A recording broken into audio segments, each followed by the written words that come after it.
The first time I saw him, the city lights were reflected in the marble floor I was polishing. I remember thinking they looked like stars caught under my mop.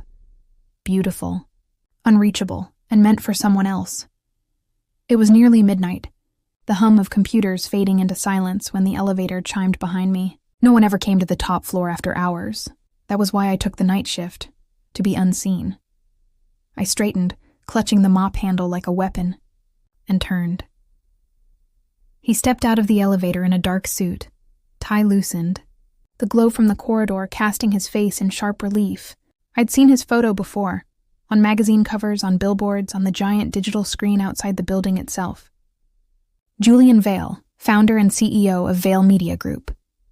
They called him the Media Emperor, a man who built an empire out of information, scandal and secrets, and now he stood in front of me, very real, very tired, and looking at me like I'd interrupted something fragile.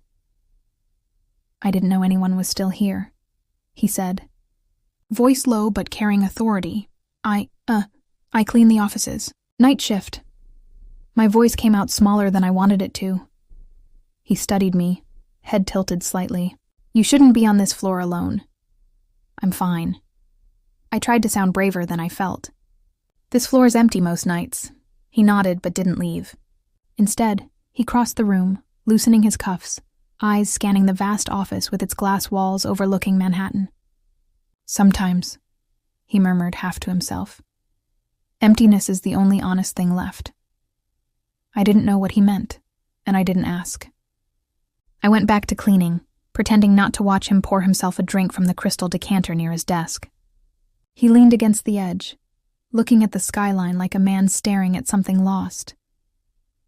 When I finally dared to glance his way again, he was looking at me. "What's your name?" "Lena," I said softly. "Lena," he repeated like he was trying it on his tongue. "How long have you been working here?" 2 weeks. Do you like it?" I hesitated. "It's quiet." "That's what I like." He gave a faint smile, one that didn't reach his eyes. Quiet is underrated. Something about him unsettled me. Not fear exactly, but awareness. He was older, powerful, controlled, everything I wasn't. I felt clumsy just standing there in my plain uniform and worn sneakers, while he looked like he could buy silence with a gesture. When he finally walked past me toward his private office, I exhaled, realizing I'd been holding my breath. Before that night, my world had been small. I'd grown up in a town where people measured worth by last names and church attendance. My mother used to say, "Lena, quiet girls survive. Loud ones get noticed." So I learned to be quiet. I stayed home after graduation to care for her when she got sick, taking whatever work I could, diners, grocery stores, finally janitorial work. When she passed, I packed my life into a suitcase and took the first bus to the city. I didn't come here chasing dreams. I came to pay rent. The cleaning company didn't ask questions, and I didn't offer any. But standing in that marble office, with Julian Vale's gaze following me even after he'd left the room, I knew something had shifted. He started showing up more often, always after hours, always unexpected. Sometimes he'd come in mid-conversation on his phone, voice sharp, words clipped. "No," I said, "bury it. We're not running that story until I approve it myself." Then silence. He'd catch sight of me, pause, and something in his posture would soften, like he was stepping out of his own armor. I tried to stay invisible, but he noticed everything. The way I lined up the pens on his desk, the small bouquet I left once in the lobby vase because the space looked too cold, the nights I hummed to fill the silence. "You don't belong here," he said one evening, startling me. I froze mid-step. "I'm sorry?" "This world," he gestured around, the glass, the chrome, the screens still glowing with headlines, "it eats people alive. You look like someone who still believes in good things." "I just believe in getting by," I said quietly. He smiled faintly. "That's rarer than you think." He poured 2 cups of coffee and handed me one, ignoring my protest. "You can drink coffee, can't you?" I nodded, though I wasn't sure what startled me more, the warmth of the cup or the warmth in his voice. That was the first time he asked questions that weren't meant to be transactional. "Where are you from?" "Upstate. Small town. Why come here?" "Because I couldn't stay there.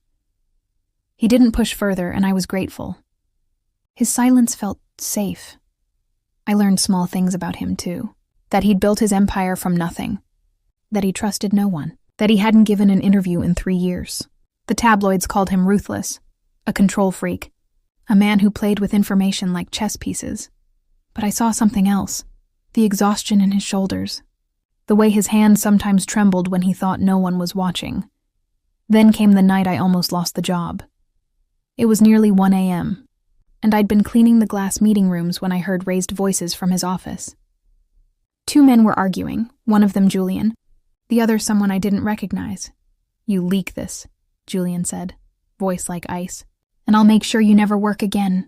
The other man muttered something low, angry, and stormed out, brushing past me. He froze when he saw me standing there.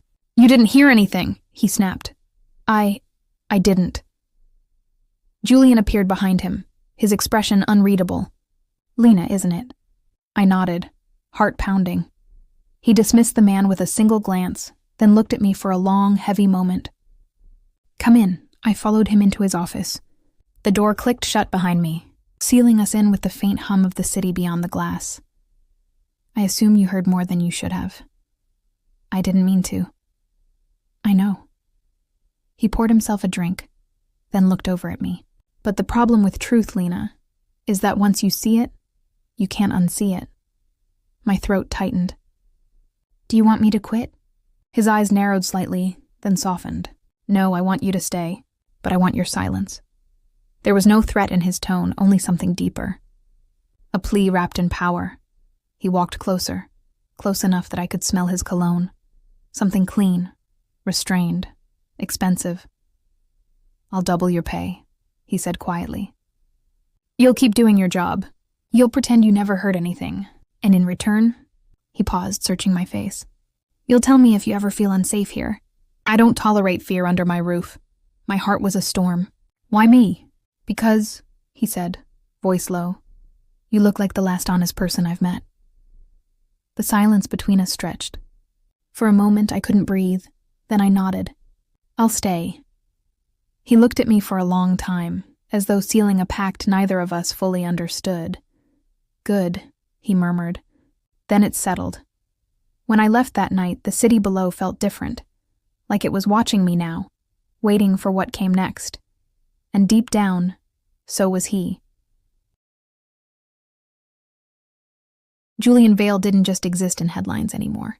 He existed in my nights. After our agreement, things changed between us in quiet, unspoken ways. He was still the man who commanded rooms and crushed rumors before sunrise. But with me, he was different. He'd appear when the building emptied out, his tailored suit jacket discarded, sleeves rolled up. Sometimes he'd stand by the window, watching the city lights. Other nights, he'd ask if I'd had dinner. It was always framed like an afterthought, but I could hear the intention beneath it. The first time he brought takeout, I didn't know whether to laugh or cry. "You look like you haven't eaten since noon," he said, setting a paper bag on the coffee table. "I can't eat on the job. Consider this an exception." He sat across from me as I unwrapped the food, simple soup and a sandwich. He didn't eat. He just watched, his expression unreadable. I finally asked, "Do you always make deals with your employees over food?" His lips quirked. "No, usually I buy companies, not dinners." That made me laugh, softly, reluctantly. The sound seemed to catch him off guard. He leaned back, eyes thoughtful. "You should laugh more often. You sound like someone remembering she's alive." I didn't know what to say to that. Weeks passed like that, me cleaning, him appearing, the world shrinking to the sound of our voices echoing through glass halls. I learned his habits. How he never used his desk chair but leaned against the window ledge. How he carried a silver pen everywhere, turning it between his fingers when he was lost in thought. How he spoke rarely, but listened completely. And I think he learned me too. Once, I was restocking the coffee machine when he said, "You wear that silver bracelet every night." I froze. "It was my mother's." He nodded, then surprised me. "You lost her, didn't you?" "Yes, 2 years ago. I lost mine when I was 15. His voice softened, something fragile beneath the steel. My father didn't come to the funeral. Said he was too busy negotiating a merger. That was when I decided feelings were inefficient. He looked at me then, as if daring me to disagree. Do you still believe that? I asked quietly. I believed it long enough to build this, he said, gesturing to the city beyond the glass. But sometimes... He stopped, catching himself, and gave a faint smile that didn't hide the ache beneath. Sometimes I wonder what it cost me. He turned away before I could answer, leaving me with the sound of my own heartbeat. One night, a storm rolled over Manhattan. Not rain, but thunder, distant and electric. The city shimmered with lightning, the glass walls alive with reflection. The power flickered once, twice, and then went out completely. Great, I muttered, clutching my mop handle. A beam of light cut through the darkness. Julian's voice followed it. You're still here. You too, I said, squinting into his flashlight. He smiled faintly. I suppose we're both creatures of habit. The emergency lights buzzed to life, bathing everything in pale gold. He motioned toward his office. Come in. It's safer than standing out there. I hesitated, then followed. Inside, the air felt different. Thicker, quieter. He set the flashlight on the desk, its beam casting shadows that made the room seem smaller. He poured 2 glasses of water, handing me one. You're not scared of the dark, are you? No, just what people do when no one's watching. He looked at me for a long time. You've seen too much of that, haven't you? I nodded. Enough to know that silence can be survival. Something flickered across his face. Understanding, maybe guilt. Lena, if you ever regret this arrangement, you can walk away. You don't owe me silence anymore. His words caught me off guard. You're letting me out of the deal? I'm giving you a choice, he said softly. That's more than most people ever gave me. The vulnerability in his voice undid me. He looked so controlled, always, every gesture calculated. But now, in that dim office, he looked almost human. Before I could speak, a sharp crack of thunder shook the windows. Instinctively, I flinched. His hand moved, hesitant, then sure, resting lightly on my arm. The contact was small, almost nothing. But it felt like the world had gone still. Sorry, he said, drawing his hand back. Old habit. Fixing what doesn't need fixing. You didn't. I met his gaze. You just reminded me it's okay to be scared. That was when I realized what he was to me. Not danger, not a mystery, but a mirror. We were both people who had built walls so high we'd forgotten what sunlight felt like. After that night, something changed in the way he looked at me. The space between us became charged, not with threat, but with promise. One evening, as I was cleaning the conference room, I caught him standing in the doorway. He didn't speak, just watched me move, his eyes following the rhythm of my work like he was memorizing it. You really find peace in this, don't you? He asked at last. In cleaning? In order. In making things right again, I smiled. I guess it's my way of controlling something in a world that doesn't listen. He stepped closer. That's ironic. I built a world that listens to me too much. Then maybe, I said softly, you need silence as much as I do. The words hung there. He didn't answer. He just reached out, brushing a strand of hair from my face, a gesture so brief and careful it almost didn't happen. But it did. My breath caught. His eyes darkened, conflicted. Lena, don't look at me like that. Like what? Like you don't know what I am, I swallowed. Maybe I see what you're not. He turned away then, exhaling sharply. You have no idea the kind of man you're standing this close to. Then tell me, I whispered. He looked back, something raw in his expression. Once I ruined someone I loved, not out of malice, but because I couldn't let go of control. I thought protecting meant deciding. When she left, I swore I'd never let anyone close enough to make me lose control again. I took a step toward him. Maybe control isn't the same as safety. He stared at me like he was hearing his own words echoed back from another life. The air between us tightened, so close that if either of us moved an inch, the distance would vanish. Then his phone buzzed. The moment shattered. He glanced at the screen, jaw tightening. Crisis, he muttered, pocketing it. Always a crisis. And just like that, the walls went back up. "I should get back to work," I said, forcing steadiness into my voice. He nodded but didn't look at me. "Lena, yes?" His eyes softened. "You don't owe me silence anymore. But I'd still like to earn your trust." I smiled faintly, even as my chest ached. Maybe that's the same thing. For the next few nights, he didn't come by. I told myself it didn't matter, that he was busy, that our world was too far apart. But I felt his absence like missing a heartbeat. When he finally returned, it wasn't with his usual calm. "He looked wrecked, Lena," he said quietly, closing the office door behind him. "Someone's leaking information. Again. And I think it's coming from this floor. Do you think it's me?" I asked, my voice trembling.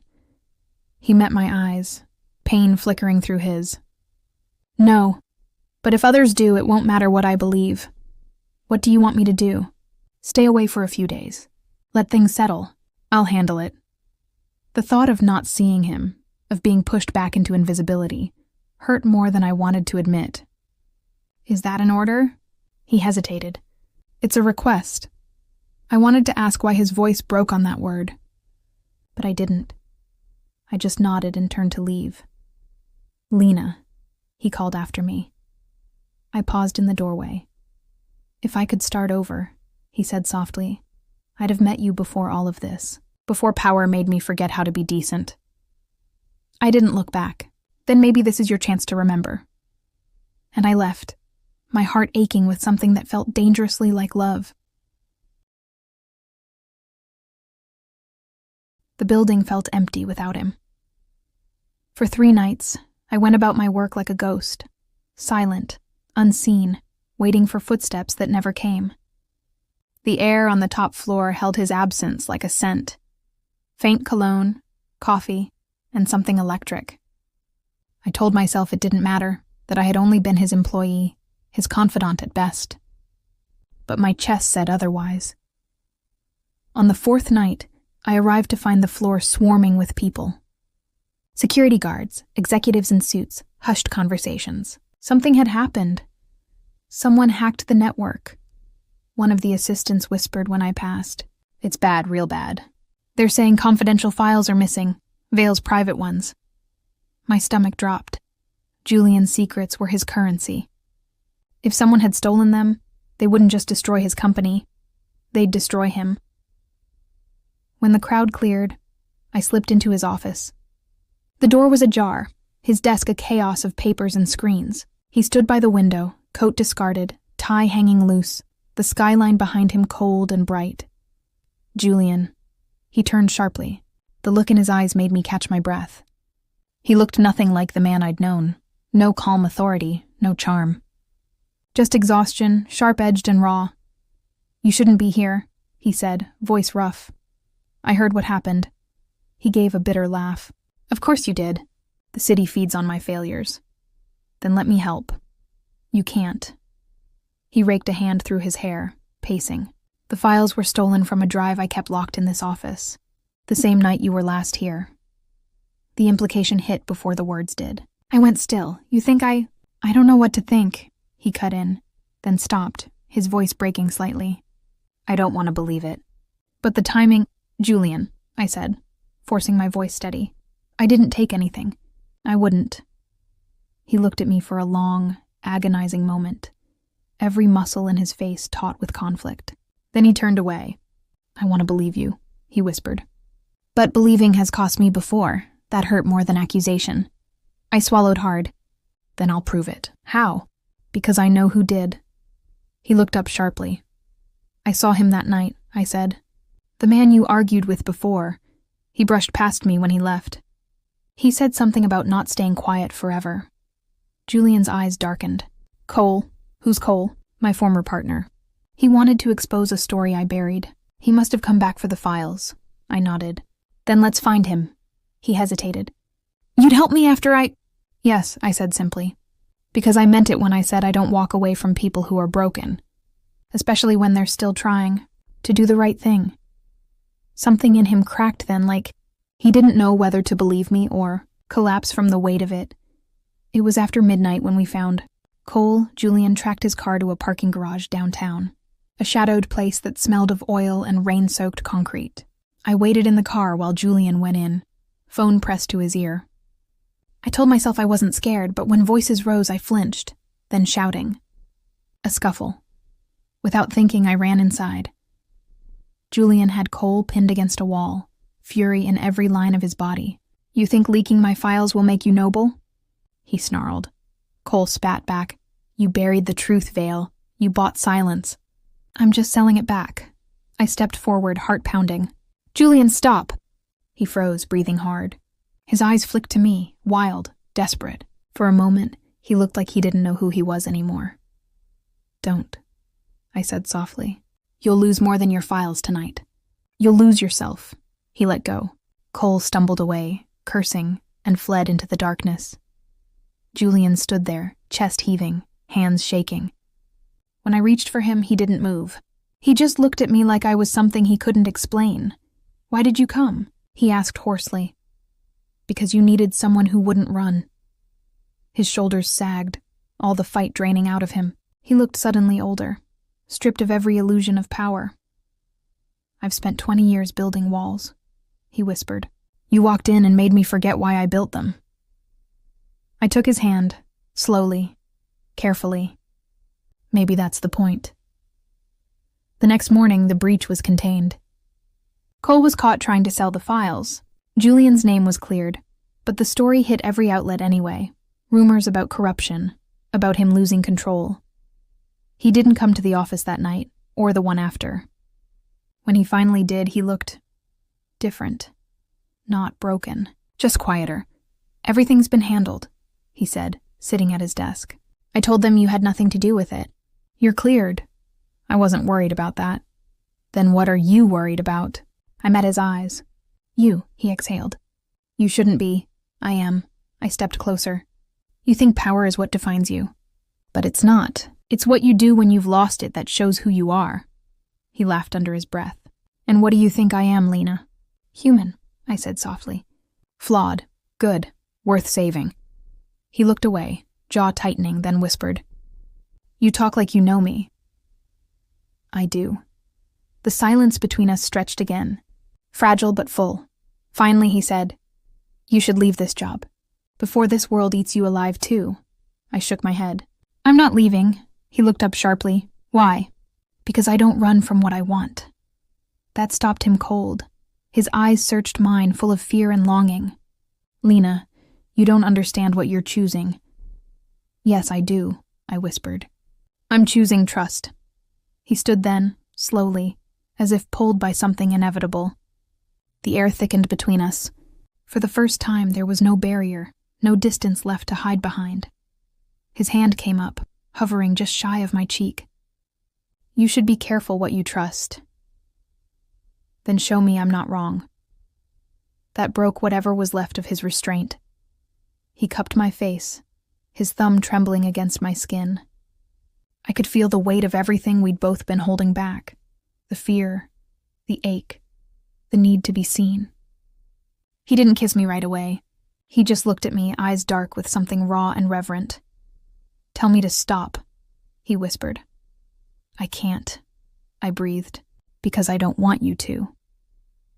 The moment stretched, soft, trembling, infinite, and then he leaned in, brushing his lips against mine.